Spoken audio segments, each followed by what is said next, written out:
கர்த்தராகிய யெகோவாவுக்கு ஸ்தோத்திரம் உண்டாவதாக. ஏசாயா தீர்க்கதரிசன புத்தகத்தில் 26ஆம் அதிகாரம் 1 நாம் 4 வரைக்கும் வாசிப்போம் சொன்னால் அதில் 3வது வசனம் சொல்லுகிறது, உம்மை உறுதியாய் பற்றி கொண்ட மனதுடையவர்கள் உண்மையே நம்பி இருக்கிறபடினால் நீர் அவனை பூரண சமாதானத்துடன் காத்துக் கொள்வீர் என்று பார்ப்போம். யாரெல்லாம் கர்த்தரை யெகோவாவை சார்ந்திருக்கிறார்களோ நம்பியிருக்கிறார்களோ அவர்களை கர்த்தர் அதிகமாய் சமாதானம் வைத்திருக்கிறார் என்பதை நாம் பார்ப்போம். கர்த்தரை என்றென்றைக்கும் நம்புங்கள். கர்த்தராகிய யெகோவா நித்திய கண்மலையாய் இருக்கிறார் என்று ஏசாயா தீர்க்கதரிசி அங்கே சொல்லுகிறதை பார்க்கிறோம். அந்த ஏசாயா தீர்க்கதரிசி சொல்லுகிறது அது துதியாய் இருக்கிறது, அது கீதமாய் இருக்கிறது.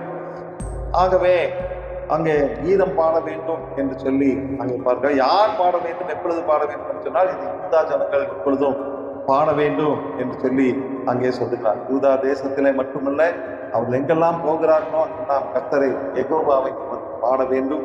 யூதா தேசம் சுவிசேஷ சபைக்கு அடையாளமாக இருக்கிறது. ஆகவே அவர்கள் தேவனை கனப்படுத்துகிற யூத மார்க்கத்தை உடையவர்கள், யூதா கோத்திரம், யூதராக சங்கத்தை அவர் யெகோவா என்று வாழ்த்தி ஆராதிக்கிறார்கள் போல நாமும் அந்த உடன்படிக்கையின் தேவனை ஆராதிப்போம். கர்த்தர் நம்மை ஆசீர்வதிப்பாராக.